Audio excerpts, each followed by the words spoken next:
Pronto, muito bem-vindos todos que estão já aguardando a nossa aula. Estamos iniciando mais uma aula sobre APA e nossos agradecimentos por esse espaço, essa possibilidade desse momento de aprendizado tão importante, né, onde a gente partilha os nossos conhecimentos e aprende muito também com os nossos convidados, as pessoas que vêm participar da aula. Eu sou Cris Margaride, sou neuropsicopedagoga, pedagoga, também sou formada em Direito, sou psicanalista e sou musicista, formada em licenciatura em Música. Eu gostaria de convidar o professor Cláudio Rocha para se apresentar, falar um pouquinho dele, né, que hoje nós vamos dar continuidade àquele tema que nós percebemos, né, que tem uma repercussão bastante importante. É um tema, não é um tema fácil de se falar, é um tema que nos desafia também, né? Mas é importante para que nós possamos levar, né, esse conhecimento, né, às pessoas. E depois também, professor José, professora Sônia, deixa eu pegar aqui quem mais, professor José Aparecido, Roberto Souza, professora Sônia, que está participando. E muito obrigada pelas palavras aqui da nossa coordenação do Sobrapa, né? Deixou aqui um recado, boa noite a todos. Nós da coordenação estamos felizes por vê-los aqui. Muito bem, então, iniciemos, né, com o nosso convidado Cláudio Rocha. Fique à vontade, Cláudio, conversa um pouquinho aí para a gente conhecer quem já conhece, né, mas quem ainda não conhece, fica à vontade, se apresenta. Boa noite. Eu sou o Cláudio, né, Rocha. Eu sou neuropsicopedagogo, pedagogo, né? Há alguns anos trabalhei com crianças em escolas, né? Minha formação foi toda em escola. E depois eu passei para clínica, né? Então, eu estou clinicando há alguns anos já, né? Então, já tenho uns 25 anos de clinicando. E as crianças que eu trabalho são Down, autistas, né? TDAH, são essas crianças que têm mais... E TOD, né? TOD também tem algumas crianças que estão trabalhando conosco. Então, é muito salutar, né? Estar compartilhando e aprendendo com vocês, né? Na verdade, nós não estamos ensinando, nós estamos aprendendo uns com os outros, né? Essa que é a grande realidade, né? Nós trocamos experiências e acabamos tendo uma visão mais realista desse universo, né?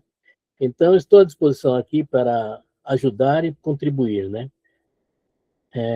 Agradeço a Cris por dar sempre esse voto de confiança, né? De estar me trazendo algumas vezes aqui para estar falando sobre esses temas, né? Muito obrigado, Cris. E agradeço a cada um que está presente nessa noite, né? Abro, né, a palavra para cada um possa estar exprimindo os seus valores, né?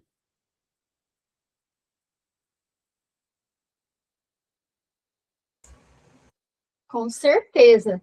Muito obrigada, professor. Professor José Aparecido, que honra tê-lo aqui conosco, nosso professor de Sobrapa. Quer deixar uma palavra para nós, se apresentar, fica à vontade. Muito obrigado, Cris. Obrigado, boa noite a você, boa noite ao Cláudio Rocha, é um prazer estar com vocês. Eu sou o professor Siqueira, né, conhecido como tal, sou psicanalista clínico, eu atendo em clínica, trabalho aqui em Jacareí, falo de Jacareí, interior de São Paulo, e é sempre uma satisfação estar com vocês, né, porque eu confesso, do fundo da minha alma, que eu estou aprendendo muito sobre o autismo, eu acho que isso aí é um aprendizado que, com certeza, acrescentou muito na minha vida. Agradeço a vocês, espero que vocês tenham sucesso nessa aula de hoje. Muito obrigado, boa noite a todos. Nós que agradecemos, viu? Sua presença é muito importante. Obrigado. Professora Sônia, fica à vontade, se quiser falar alguma coisa para nós. Roberto Souza também está participando da nossa aula. Também fique à vontade, se quiser mandar uma mensagem aqui, também no chat. Já foi colocada a lista de presença aqui no nosso chat, tá bom? O professor já colocou ali para nós. Muito obrigada. Então, hoje nós vamos iniciando. A nossa colaboradora Lúcia está no processo de mudança de casa, de estado, né? Está saindo de um estado para ir para outro estado, então é uma mudança bem grande. Então, eu acredito que ela esteja com alguma dificuldade de entrar, né? Mas a qualquer momento aí que ela puder, ela vai estar colaborando conosco. Se não, na próxima, ela estará trazendo aí a parte dela também. Enquanto isso, nós vamos hoje continuar esse tema desafiante, que são os comportamentos desafiantes, porque nos desafiam também, né? Nós, como professores, também encontramos bastante situações, muitas situações, em que nós temos que tomar cuidado, né? E saber como utilizar o manejo correto, né? Para que a gente possa ajudar, né, a pessoa, né, a criança, o adulto, porque isso não é exclusivo, né, não é exclusivo de criança. Tem muitos adultos que têm comportamentos desafiantes, muitos adultos que não passaram ainda pelos testes, né, que não têm ainda, né, uma definição, né, do seu da sua condição, né?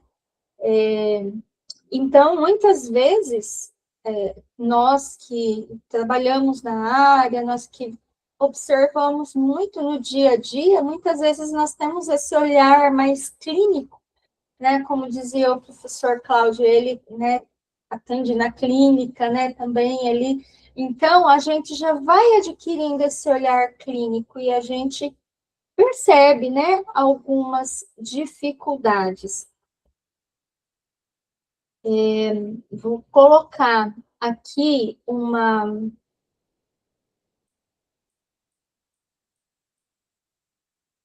apresentação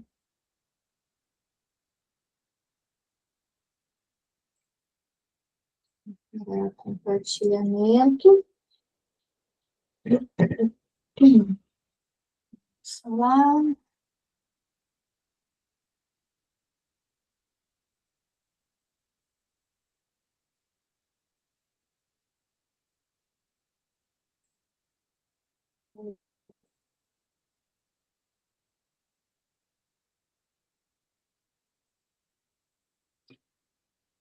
Eu vou falando mais um pouquinho aqui, daí, enquanto depois o professor Cláudio fizer a sua apresentação, aí eu coloco aqui o slide dele, tá? Que eu quero falar um pouquinho, antes, né, de iniciarmos aqui, é uma frase que me chamou muita atenção num livro que fala sobre o TOD, né? Mas que nós podemos levar para todas as situações para que nós possamos observar, né? E discernir ali qual é a situação que está ocorrendo, né? Porque na verdade, o comportamento desafiante não é exclusivo do TOD. Tem vários tipos de comportamento que são desafiantes, mas isso não quer dizer que seja TOD. Então, antes de fazer o diagnóstico, né, nós temos que observar, colocar ali as situações, né? E uma frase que me chamou a atenção que diz assim: sempre que o nosso comportamento causa um prejuízo social, afetivo, acadêmico ou profissional, nós devemos nos preocupar, tomar medidas que reduzem o seu impacto negativo em nossa vida e na vida dos nossos pares, né? Às vezes, ações impensadas, agressivas, que desconsideram as consequências, né? Chegam a desprezar os sentimentos dos outros, né? Ou determinados grupos sociais que podem ser um sinal de algum distúrbio de comportamento, nós temos que prestar mais atenção, né? Ficar atentos.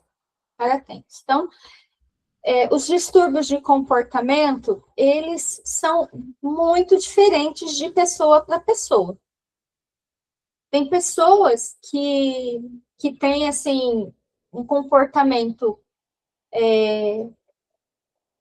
que tem a tendência a isolamento, que se queixa de problemas, tem ansiedade, tem sintomas, né? E outros já são diferentes, eles não se queixam, mas eles têm um comportamento disruptivo, né? Como a gente pode dizer também, né? A gente fala, às vezes, desafiante, né? Mas também tem essa possibilidade dessa nomenclatura, tá? Então, quando é TOD, a gente pode, que é o transtorno opositivo desafiador, a gente pode dizer que a pessoa tem um perfil excessivo, rígido, desobediência, hostilidade, às vezes até ameaça, ocasiona problemas, né, ligados ao modo como a criança, ou adolescente, ou adulto, até, né, reage nos processos rotineiros, nas disciplinas do cotidiano. Às vezes, esses jovens, eles não têm aquela aceitação com adultos ou autoridades, têm dificuldade de assumir responsabilidade dos seus atos, eles incomodam, às vezes, né, de maneira sistemática, as pessoas que estão ali perto, né, ao redor deles, às vezes responde de modo inadequado, ou ríspido quando é contrariado. Então, são várias ações que pode ocorrer mesmo com uma criança que não tenha transtorno opositor desafiante. Por quê? Porque vai depender da situação.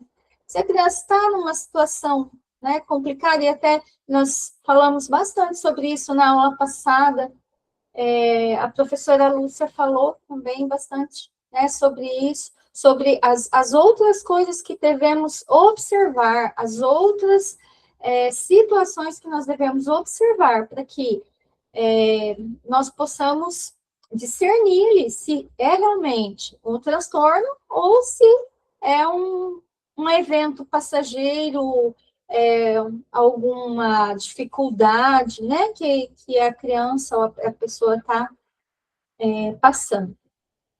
Ok?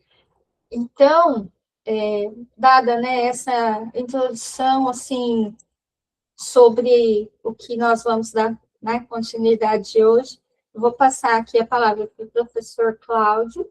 E aí, professor, me fala o momento que o senhor quer que eu passe aqui o gráfico, se é agora ou mais adiante, daí o senhor me fala que eu passo aqui o gráfico. Ok? Ah, tudo bem, querida. Pode colocar agora já, né? Sim, eu já falo e já explico exatamente a condição. Vamos lá. Bem, o que nós temos que enfrentar é o seguinte: pensar, né, que o TOD é uma condição oriunda de problemas de autorregulação, né? Então, é um controle emocional. Nós não temos exatamente aparelhos que fazem o diagnóstico, né, do TOD. Então, isso daí é mais para o comportamento, mais para verificação, né? Em laboratório não é encontrado isso daqui, né? E aí, por essa análise do comportamento das crianças, que a gente acaba notando a diferença entre a ruptura, né, normais de uma birra, ou então que realmente ele tem um TOD, né? Isso aí está em torno de uns 6 anos, mais ou menos, né? E a nossa postura sempre, como terapeuta, né, nesse momento, é sempre manter a calma, não levantar a voz, controlar as próprias emoções faciais, né, e propor ao aluno estratégia, né, de resolução de problema. A gente falando isso, né, nessa sequência, né, manter a calma, nunca levantar a voz, controle próprio, propor estratégia, né, é bem adequado, mas é complicado.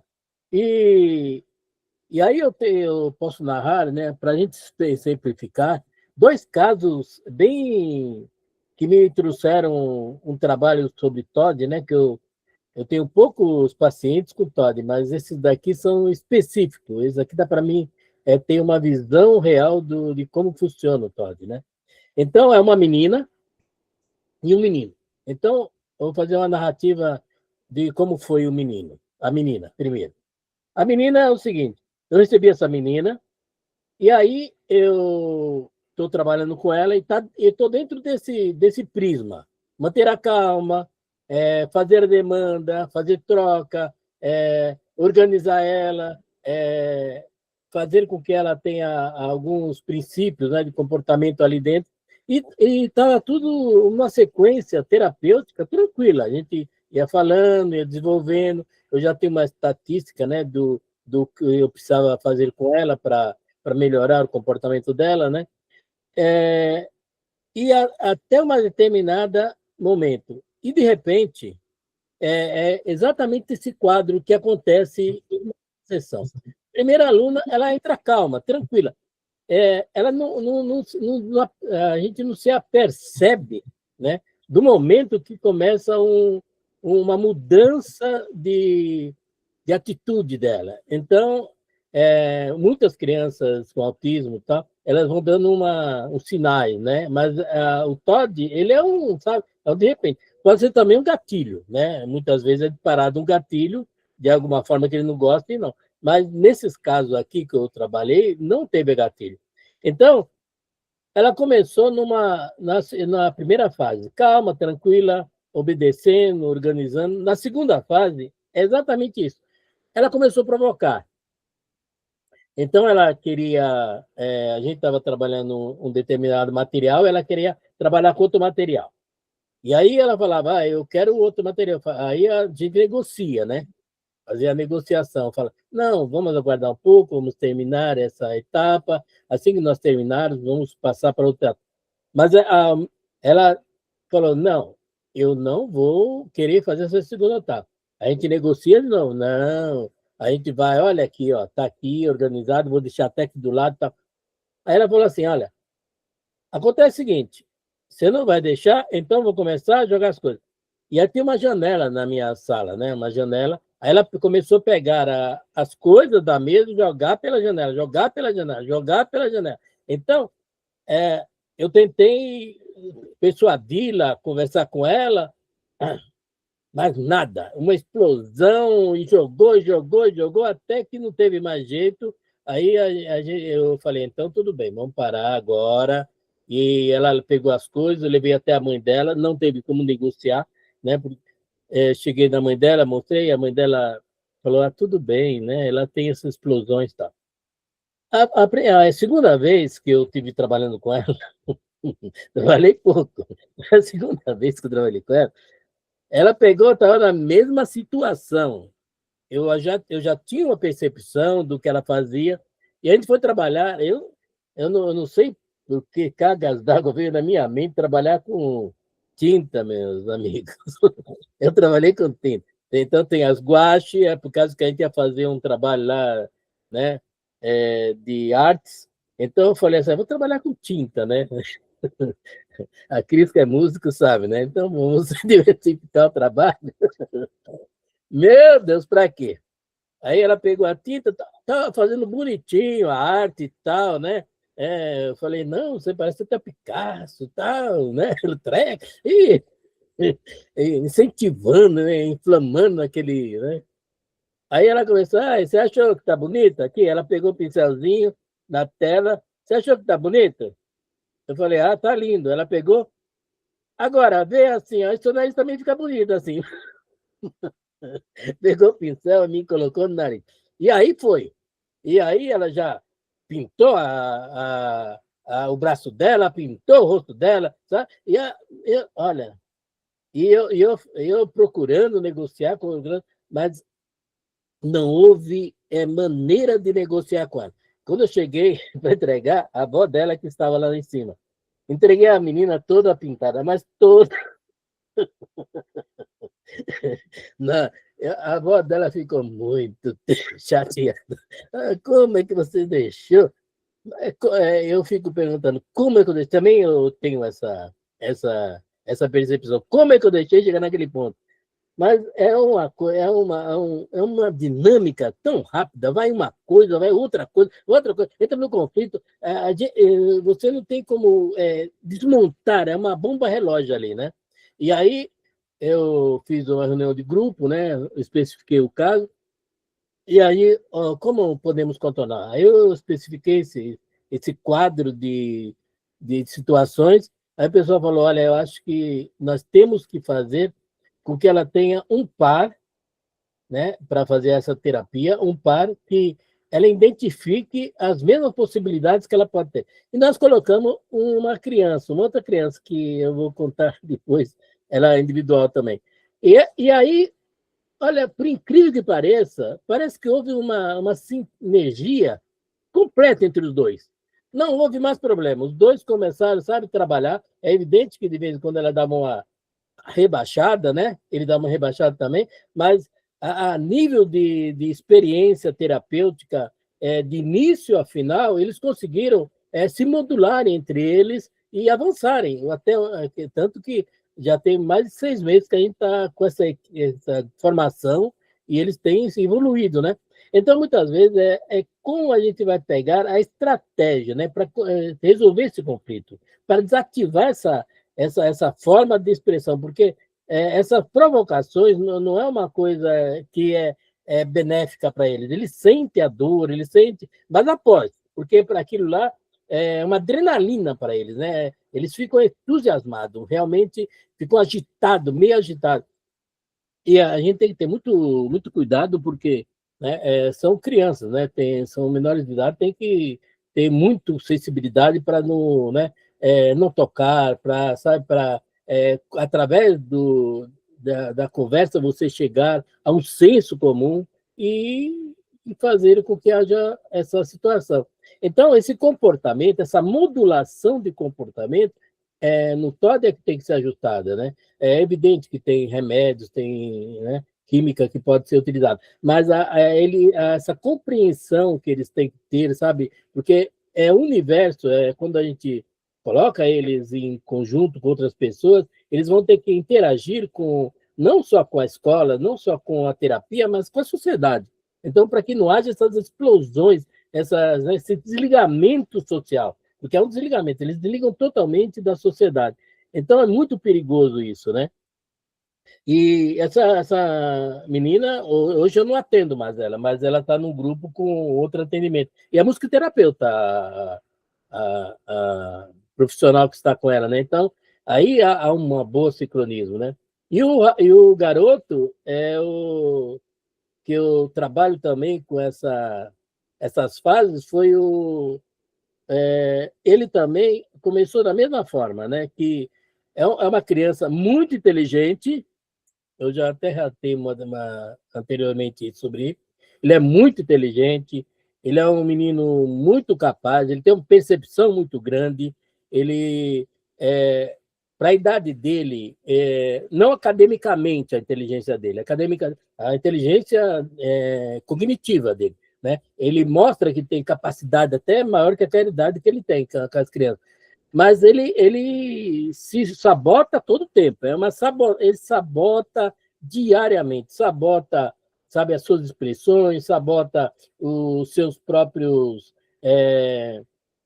meios de comunicação, sabota-se a si próprio como indivíduo, como criança, né? Então, e ele tem esse grande problema, ele é um questionador. Então, por exemplo, ele está na quinta série. Eu dei o relatório para ele de quinta série, para ele fazer, para mim ter uma perspectiva do conhecimento dele. Ele fala para mim, para que eu vou fazer esse relatório? Eu já sei fazer isso daqui. Falei, tudo bem, você sabe fazer, mas eu não sei o seu potencial. Eu preciso, sabe, que você me revele através dessas indicações aqui. Então, ele sempre questiona o que vai ser feito. E se você dá uma, uma atividade para ele, um teste para ele sempre tenta sabotar aquilo, ele tenta fazer outra coisa, né? Tanto que ele passa pela sala de terapias, ele já procura objetos de outros terapeutas, ele invade a sessão de outros terapeutas, ele vê criança, ele quer pegar no colo a criança, quer brincar numa sessão, né? Então, os conceitos sociais, né, de organização, de ordem mesmo, ele não se preocupa com isso, né? Então, nós vemos que... E ele tem sempre o gatilho. Então, o maior gatilho dele sempre é a parte paterna dele. Se você falar assim, então vou ter que convocar o seu pai, né? Para a gente conversar sobre isso aqui. Ele fala, não, pelo amor de Deus, meu pai não. Sabe? É um gatilho que ele fica angustiado, né? Então, é um comportamento que, na verdade, a família não está lidando com ele de maneira correta, onde, ao invés de ele ter uma afinidade com a família, ele tem um medo atroz da família. Então, quer dizer, e isso é preocupante, porque o medo gera uma agressividade, essa agressividade ninguém sabe aonde vai desaguar, né? Então, todo esse processo de acolhimento que a gente faz, de busca, de verificação qual a melhor estratégia, esse daí eu continuo com ele na minha terapia, e a gente continua fazendo os processos. Ele na escola, ele ia 5 dias por semana na escola, passou aí só 2 dias na escola, né? Porque a escola não consegue ter mais que 2 dias para manter ele por causa da desorganização que ele provoca na sala de aula. Então, ele tem 2 dias, já mudou 9 escolas, já mudou de 9 escolas, quer dizer, a gente faz um trabalho de 45 minutos, naquela expectativa, é mais o dia vencendo, é mais o leão que a gente está dominando, né? Então, a gente vê que exatamente, ele chega assim, calmo, e aí começa uma provocação sutil, bem sutil a provocação, e aí ele busca um conflito, e se você não tiver manter a calma, manter a estabilidade da voz, né? Não deixar a voz alterar, né? Nesse momento, sabe que segura, né? Segura e faz cara de paisagem, né? Explodindo por dentro, erupção vulcânicas, né? Por dentro, essa explosão número 4, mas ele, para que ele se recomponha, para não chegar na explosão. Porque quando chega nessa fase da explosão, ele perde totalmente os critérios. Ele não consegue ouvir, né? Então, muitas vezes é necessário que tenha uma interferência externa. Alguém que tem uma voz, porque essa voz externa, ela quebra aquele momento, né? Quando você já não tem palavra para ele, ele já está num estado já desapercebido da sua mente, alguém vem e coloca uma palavra, então ele já entra em si, né? Cai em si, né? E aí desativa esse processo. É exatamente isso.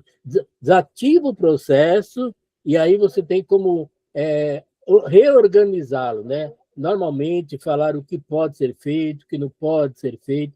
Então, todos esses processos, a gente tem que saber que é muito importante que a gente crie um vínculo, e um vínculo muito forte.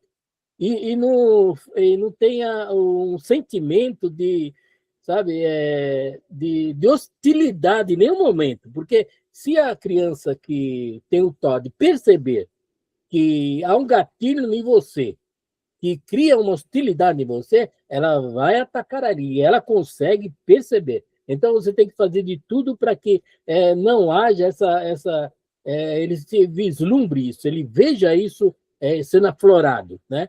Se você não conseguir, eu tinha uma coordenadora que falava assim, se você está numa terapia, se você observa que você já não tem, sabe, não vai ter o controle, você sai e pede outra pessoa para entrar no seu lugar. Mas não fica, sabe, não fica no embate, não fica um por um, né? Porque aí você vai perder, porque a pessoa perde. Porque as nossas emoções, o fluxo de emoções, ela vai levar. Então, aquilo lá retroalimenta a criança. Então, a criança vai se retroalimentar. Então, uma emoção explosiva vai alimentar outra emoção, e aí perdeu toda a terapia. Aí você não consegue fazer nada, além de você afastar aquela pessoa, né?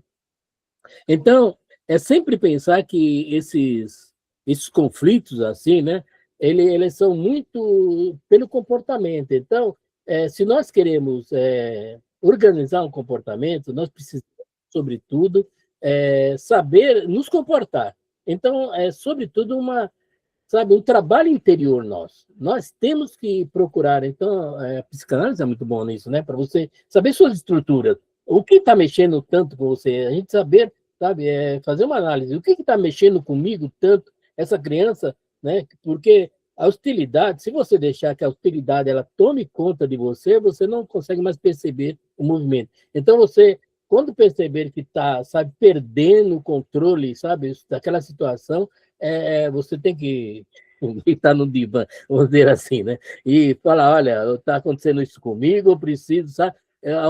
Qual a fase minha que, sabe, de alguma forma ela traz essas imagens, traz esses conceitos, traz essas realidades que estão me perturbando.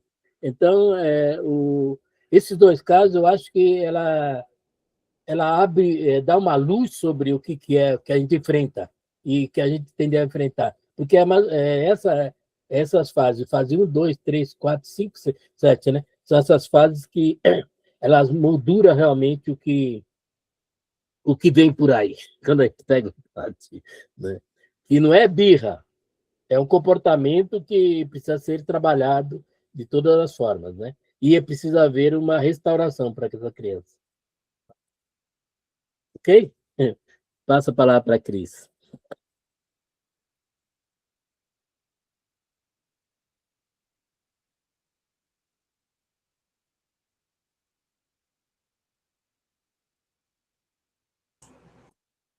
Muito bem, viu? Olha, eu fiquei aqui atenta e fiquei curiosa para saber o desfecho. Que exemplo excelente, viu, professor? Muito obrigada. No decorrer, às vezes, de uma aula ou outra, nós percebemos, né? Eu atuei como pedagoga esse ano passado, né? E às vezes eu escutava assim esse comentário, né, dos professores. O que eu faço com o aluno? O aluno não para na sala de aula, ele sai de uma sala, ele vai para outra sala, se esconde em outra sala que não é a sala dele, né?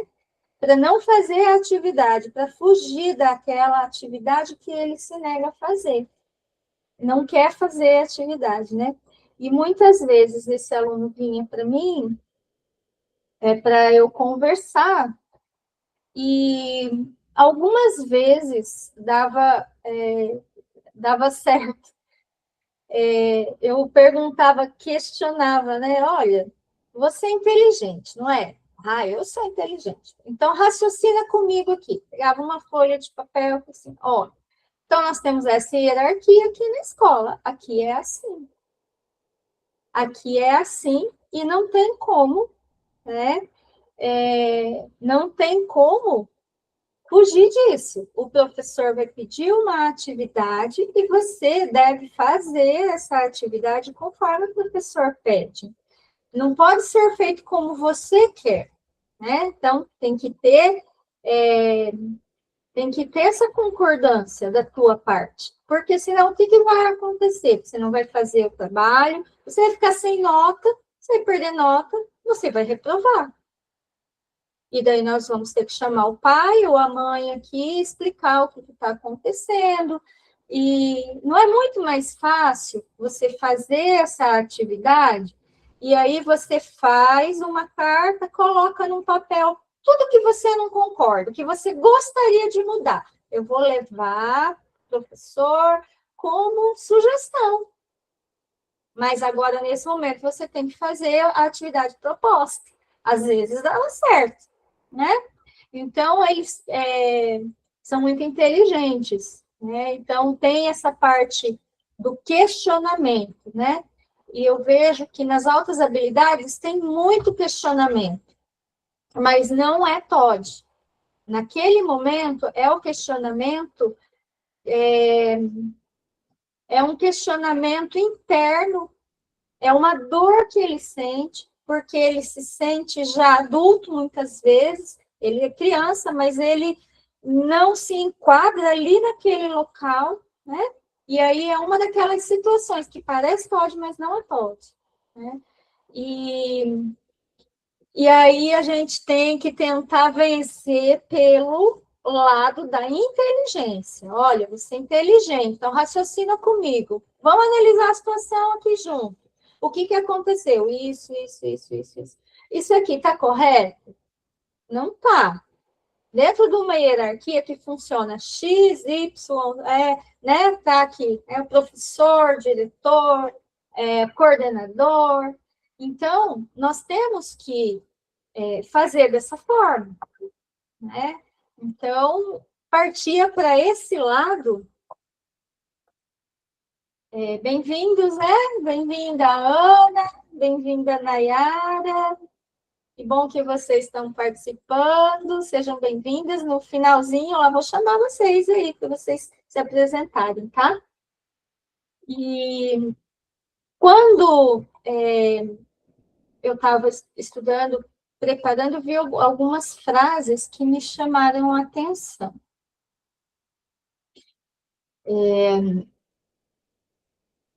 Por exemplo,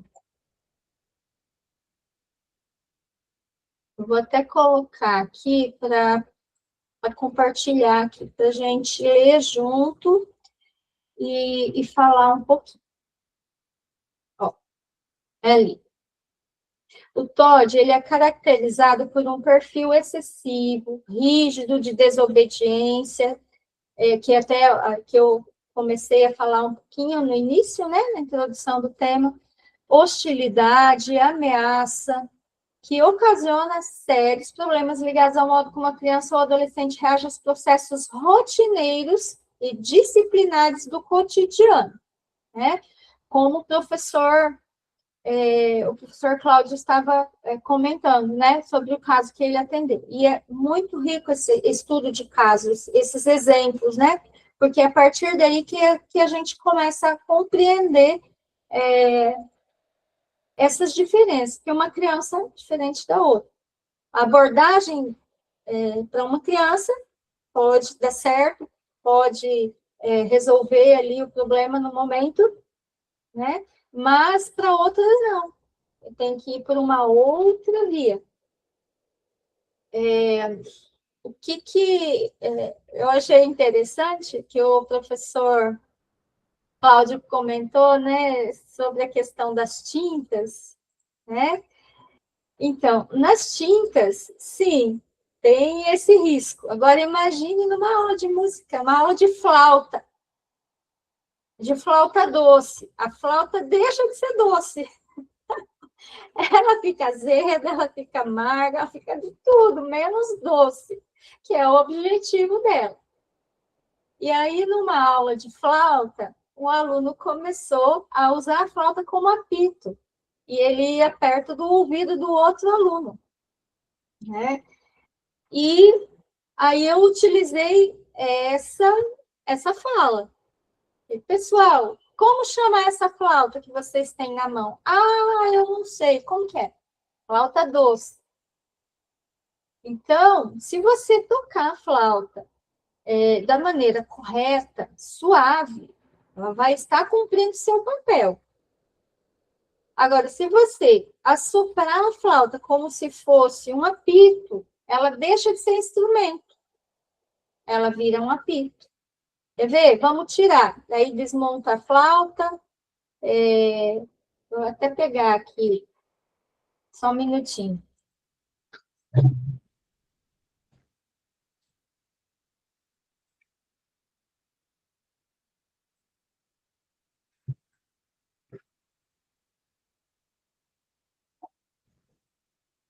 Olha, vou até mostrar aqui. Eu peguei ali no armário. Essa aqui é a flauta tradicional, que é aquela cremezinha, né? Mas eu utilizo, às vezes, essas coloridas. Eu tenho um grupinho de alunos de musicalização, né? E, às vezes, dá problema de briga até pela cor, né? E aí, o que eu fiz? Ó, eu desmontei e mudei a cor. Não, então tá dando problema de cor? Então vamos fazer ela colorida.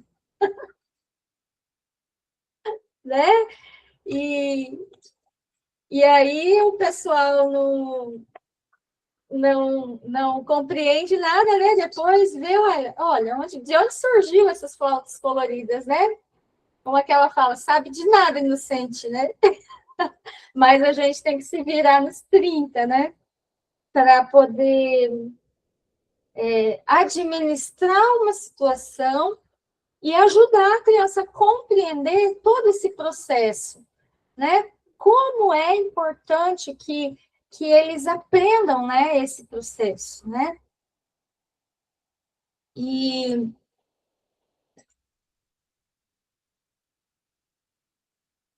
aí, conforme eles vão compreendendo, né, tudo isso, a gente vai tendo essa possibilidade de auxiliá-los, né? O professor José Aparecido, quer falar alguma coisinha, professor? A gente... Eu perguntaria para você, não sei se é ousadia da minha parte, perguntar para você, por que você não usa a flauta da mesma cor? Todas amarelas, todas vermelhas, todas azuis, evitaria esse transtorno, né? Então, mas a primeira briga foi pela cor, que cada um queria só uma cor. E aí eu dei essa sugestão, e eles aceitaram. Beleza, muito bem. E eles aceitaram. Mas aí depois eu desmonto, né? Na outra aula, eu desmonto e volto a flauta novamente da mesma cor. Aí fica... né? Interessante. Aí eles têm essa possibilidade, sabe por quê? Porque muitas vezes eles querem fazer valer a vontade deles. Tá. Aí o que eu faço? Eu dou uma sugestão e dou uma outra alternativa para que eles se achem que estão decidindo. Entendi. Então, por quê? Porque para eles, a dor maior deles é eles não terem esse poder de decisão. Eles querem ter esse poder de decisão. Aí entra exatamente a questão do TOD, né? É aquele transtorno de oposição e desafiador. Então, eu até traria o Winnicott nessa jogada, Margaride. Sim, por favor. O Winnicott sobre o ambiente facilitador, né? O ambiente suficientemente bom.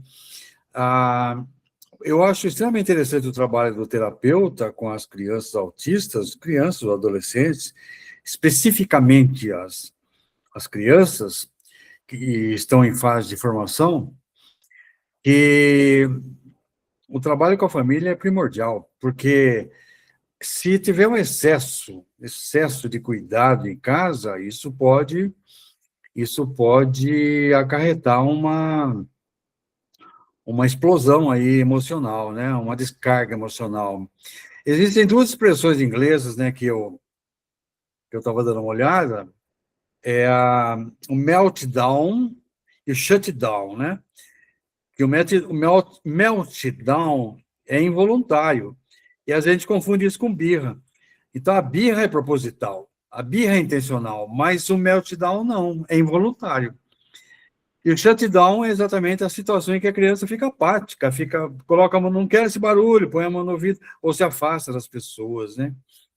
Então, eu acredito ser muito difícil mesmo trabalhar com criança autista, e isso o professor Cláudio expôs muito bem, trouxe com grande maestria isso, a questão de falar baixo, falar com calma, dialogar, tentar, mas não consegue dialogar com criança, tudo bem, não consegue, mas vai paulatinamente trabalhando essa questão. Onde você gostaria de ficar? Você gostaria de ficar aqui ou você quer ficar lá fora?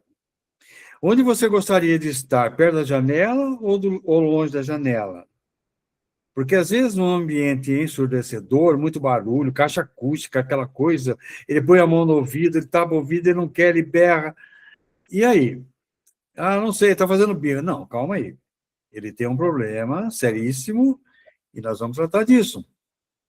Às vezes, o diálogo, claro que é difícil. O Cláudio falou muito bem disso. É difícil, mas isso é um trabalho paulatino. É aos poucos você vai conseguindo. Por quê?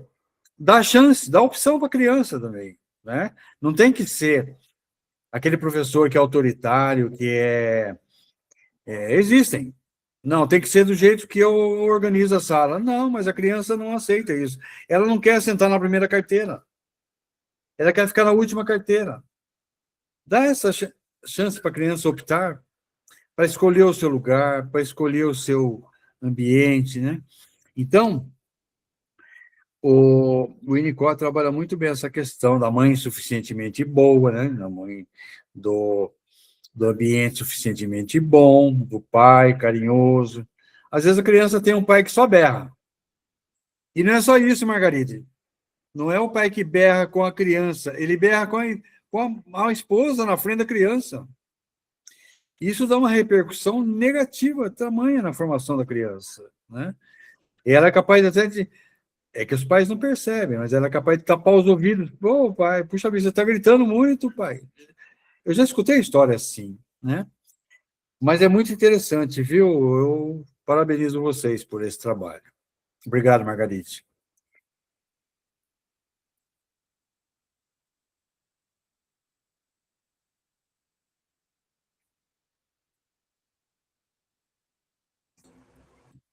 Tem um material aqui, o professor falou sobre o meltdown, né? Isso. Eu vou até colocar aqui, olha. Aí, meltdown e birra, exatamente. O meltdown é involuntário, a birra é intencional. Isso psicanaliticamente falando, né? Sim. Você cessa, como é que você cessa como é que você interrompe a birra? Você tem o ganho, é o ganho. Você tem que fazer a criança se sentir ganhadora daquela situação, né? E o meltdown, depois dessa crise, ela não cessa com recompensa. Não adianta você dar doce para a criança, vou dar um presente para você. Não adianta.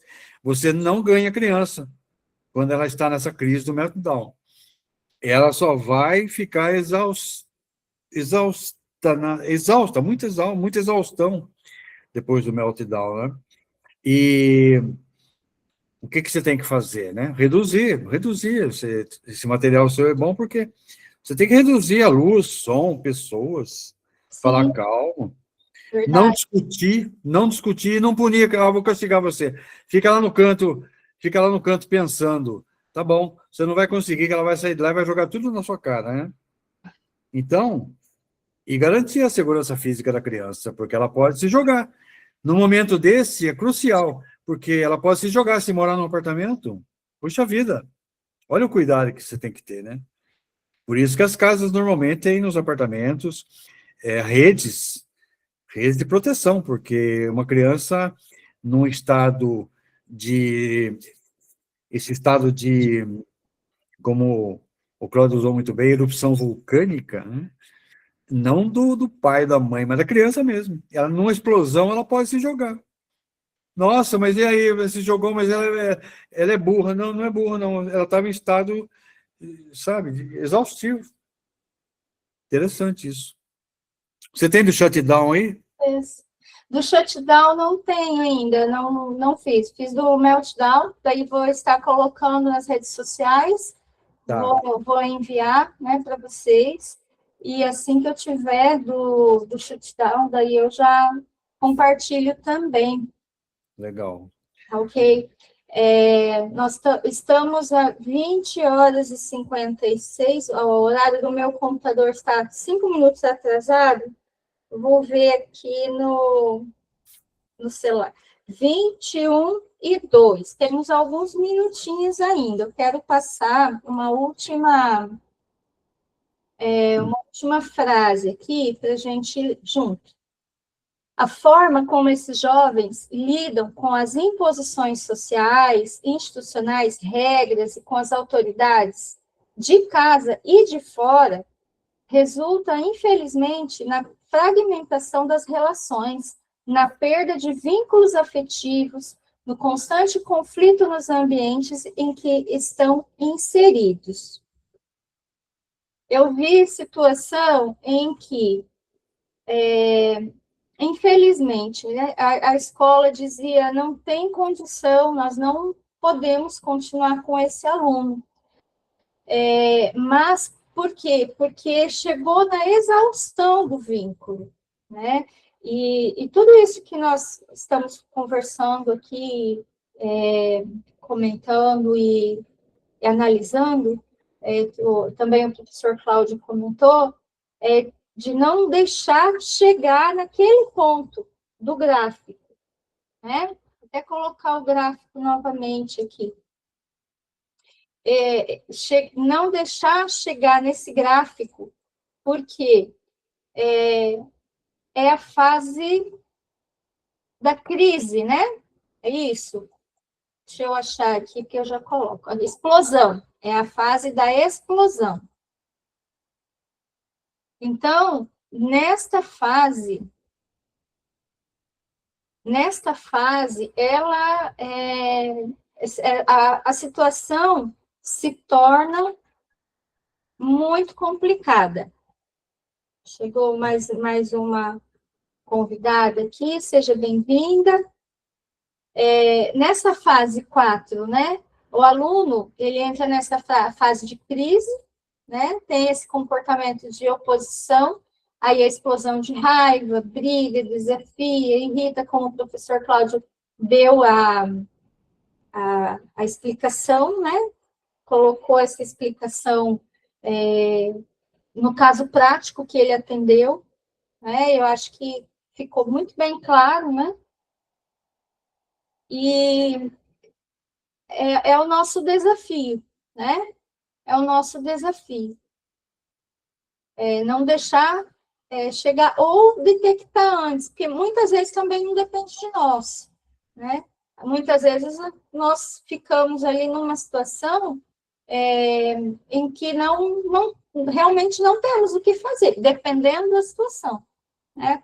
Tem casos bem complicados, né?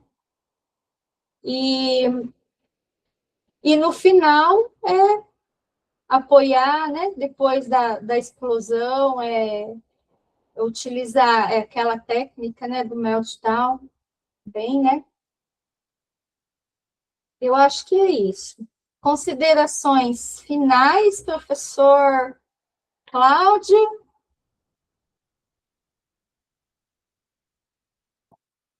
Seu microfone, professor. Pode ligar ali. O Todd, né, ele tem essas agravantes, né, da gente trabalhar numa linha tênue, né, entre, sabe, a sua percepção como um profissional e um ser humano, vamos dizer sem conotação pejorativa, um ser humano mais evoluído. Você tem que evoluir, porque, na verdade, a nossa evolução, nós precisamos estar evoluindo constantemente, porque quando nós defrontamos com as crises, com aquelas angústias que eles trazem, você precisa ter, sabe, uma empatia ali, você precisa ter uma comunicação que é além do, sabe, do racional. Você tem que saber administrar aquele momento para sair dali e levar aquele ser humano, né, que está dependente, totalmente dependente de você, e ele não sabe para onde vai, ele está, né, como se estivesse no espaço cósmico, né, está perdido, você tem que resgatá-lo, trazê-lo e falar, olha, vamos pisar novamente aqui, vamos caminhar, né? Então, é esse resgate que nós temos que fazer com essas crianças, né? E quando você faz esse resgate, você cria um vínculo cada vez maior com elas. E aí você também tem essa percepção que vem em você, você tem como transmitir para os seus familiares dele, para os profissionais, educadores, né? Porque você conviveu com uma situação que não é apenas de origem intelectual, é uma afinidade mesmo, é algo que você sentiu e que você trouxe para a sua realidade, que você transformou dentro de você e você tem caminhos para percorrer, né? Então, é muito importante, dizem que a criança ela não escolhe a consultório que vai entrar, mas o terapeuta, ele escolhe o paciente que vai ficar. Então, se você escolheu aquela pessoa para trabalhar, você tem que dar o máximo possível. Você tem que, sabe, se colocar na posição de eu estou ali para, sabe, para fazer com que essa pessoa evolua, que essa pessoa cresça. Então, nós escolhemos. Nós podemos escolher de outra forma. Então, se nós escolhermos, nós temos que escolher de uma forma que faça com que o outro seja, né, alguém melhor e nós procurarmos ser melhor. Acho que é basicamente isso, né?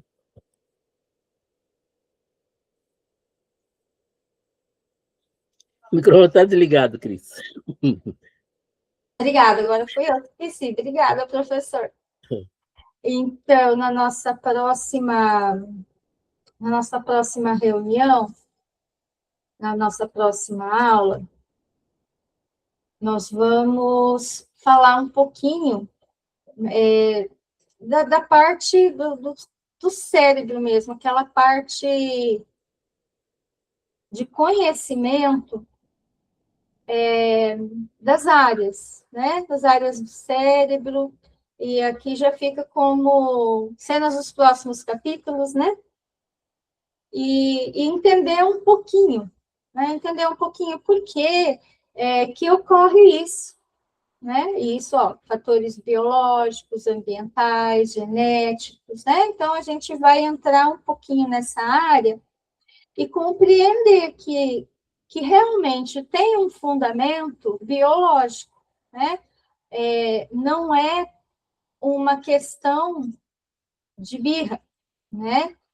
Como a gente dizia, não é uma questão que a criança, que a pessoa ali naquele momento consiga administrar, né? Então, eu acho que a nossa função é tudo isso, a questão da empatia, né? Que o professor José falou também, a questão da conscientização, a questão que nós estamos numa situação de ajuda realmente, né?